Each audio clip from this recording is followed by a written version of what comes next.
Animoy para tayong nag-national pageant. Anyway, mahangin! Kaya't mag-rasya ang gabi nito. Good evening, ladies and gentlemen. My name is Matthew Kamay Matmat Centino. I am a Navy Mass Communication graduate from the Leyte Normal University. Where being a transgender woman in this society is not to diminish our humanity. Our only purpose in living is to love and to be loved, to contribute and be prosperous.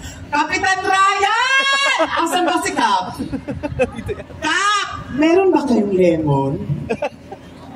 Pahingi naman kay Madam Joan ng tequila. Dahil ngayong gabi, ako pang nag-iisa ninyong kontrobersyal na vlogger actress. My name is Mami Oni. I am Tony Paul. Ano ba? Push ng pusyong hangin. Isa pang palakpakan! Na muling nagpapaalala. Malaki, mataba, payat, bata, o ikaw man ay matanda. Ano man ang iyong itsura, walang kwenta ang iyong pagkagwapo at pagiging maganda kung wala ka man lang naiambag kahit ngiti sa ating madla. Ngayong gabi, pasalamatan natin ang Barangay Dinarayan sa palakpakan! Dahil pinagkakaisa nila ang lahat ng bahagharing komunidad, pagmamahal, respeto at pangunawa. From the bottom of my heart, just enjoy the night. It's anybody's ball game. Let's respect the decision of the Board of Judges. Walang maliit, malaki, dahil ang tunay na reyna, kailan may hindi nagbibilang kung ilang potong ka na ng corona.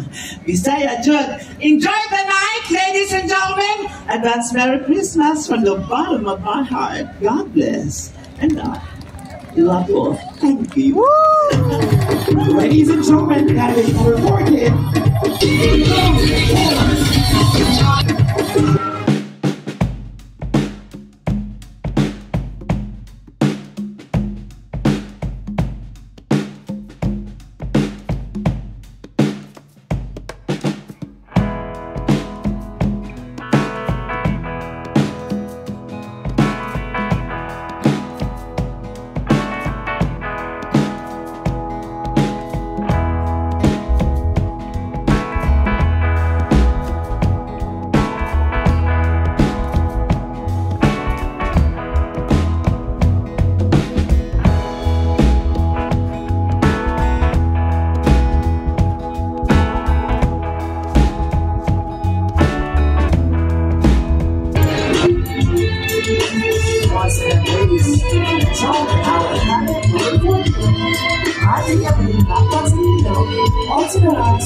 Tony Power.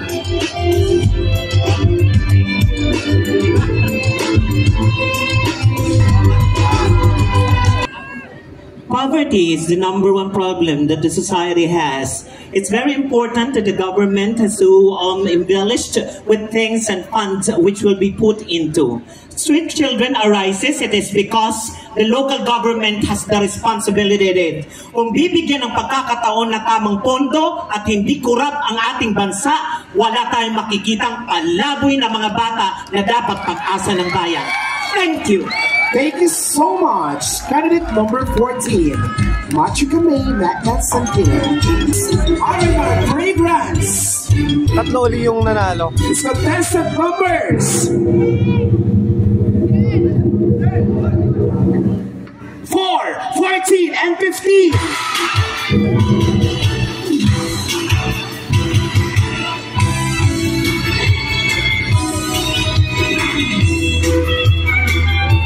First special awards ni Matmat and Yuki, and also it's Domingo, Renz Domingo, if I'm not mistaken.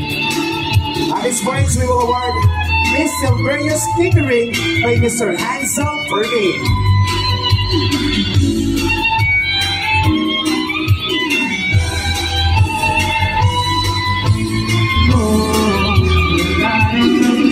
Nag-iisa ka lang, nag-iisang bituin sa kalangitan ko.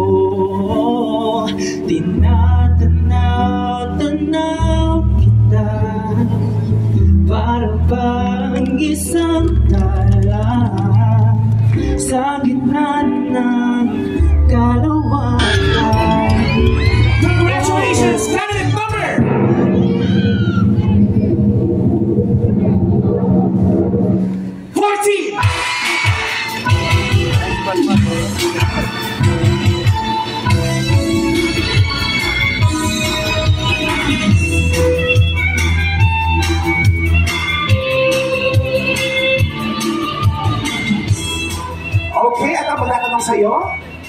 Candidate number 14 ay no other than Sir Jojit Bernardo.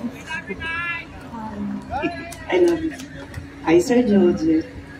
Good evening, honorable panel.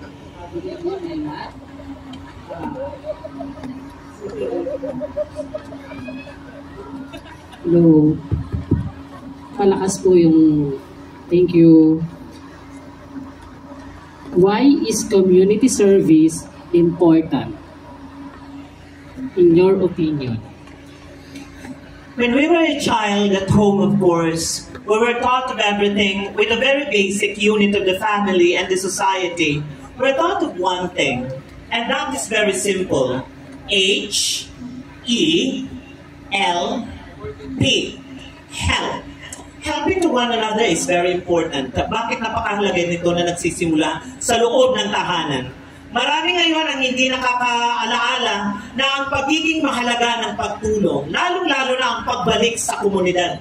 Napakarami ngayon ang napakataas ng ere samantalang hindi nila alam na bago sila matuto, bago sila umangat, nagsimula muna sila sa pagtulong ng kanilang mga pamilya. Number 1, pamilya bakit? Ang nanay at tatay mo tinuruan ka. Paano? That's a form of help.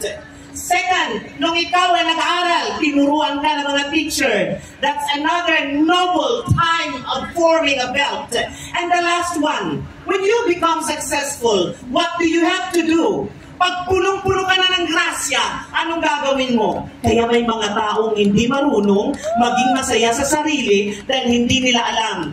Nadudurog ang puso ko tuwing nakakakita ako na bakit gano'n ang nangyayari? Na kaya naman natin tumulong, hindi mo kailangan ng libo, milyon, pero ang magbigay ka sa komunidad, napakahalaga niyan kasi it's a sense of volunteerism. The heart that spills to everyone, especially this Yuletide season. Mahalaga na tayo ay nagbabalik sa komunidad. Walang kwenta ang pagkatao mo kung hindi ka marunong magbigay balik sa ating komunidad. So basically, I have to say that on my part, marami pa rin ang nagpo-question sa pagkatao ko. Ang tanda na niyan, sali ng sali. Ay, ang laki na niyan, sali ng sali. Ang dami ng napatunayan niyan, nakakadurog ng puso. Pero ang binigay sa akin na regalo ng Diyos, ang magbahagi sa bawat entabladong ito, kung anong meron ako, ang maipamahagi sa mga nakababata, na ang pinakamahalagang bagay sa mundo, isang bahagi ng pagtulong bilang inspirasyon. So wala akong pakialam kung paulit-ulit akong aakyat sa entabladong ito at pupukulin ako ng marami. They will be bashing the social media and everything that I've got. This is a gift that God has gave me, and it's imperative to share to the society what I have. A talent, a skill is useless when you don't help anyone else. Like this very moment, maraming salamat sa ating mga sponsors, sa ating kapitan dito sa Dinarayat para tayong nasa national pageant, hindi sa pagpapalapad ng papel. Masarap tumulong, masarap makakita ng ngiti na wala kang hinihinging kapalit. Thank you. Yes, thank you so much. Candidate number 14.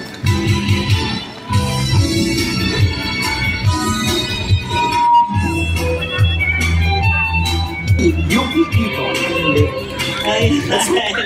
Okay.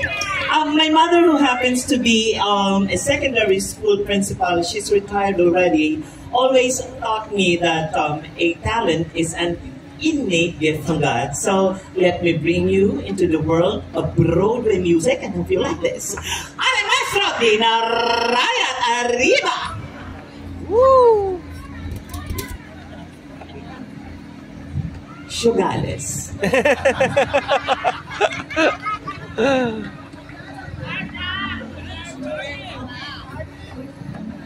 Nyoligaga. Palakpakan muli! Live tayo! Isa pa, kuya. Charlie, isa pa. One more time. One more time, Charlie. Charlie. Isang dekada na natin yan. Somebody to this town. Real talk. And I love this place called Dinarayat.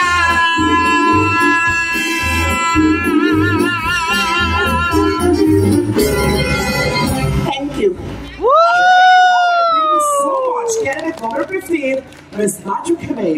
Let's submit it. Ladies and gentlemen, Candidates, Dinarayat, our best in talent.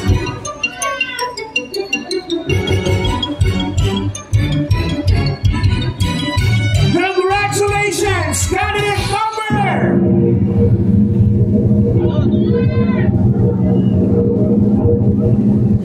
14.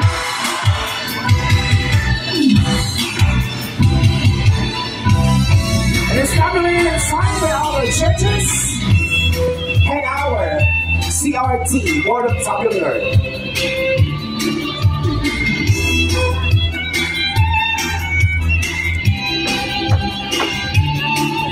Our two ladies to please proceed to our center stage. Miss Magica Maylacquat Centino and Miss Yuki Ito.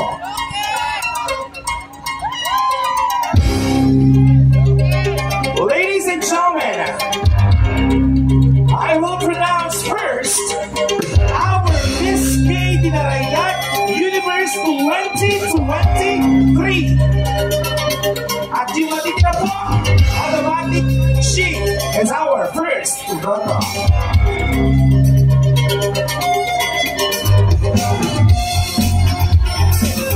Ladies and gentlemen, Barangay Dinarayat, our 2023 Miss Universe Dinarayat is no other than contestant number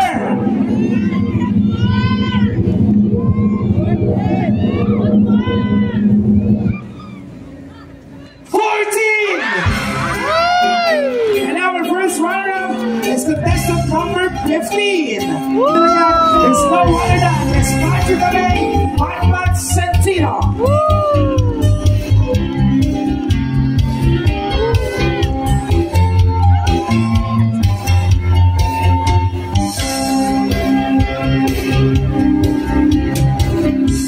Yes, at syempre tatanggap po si Inay Matthew Kamei Centino ng crown na blue dahil yan po ang opisyal na crown na bayan ng Talavera.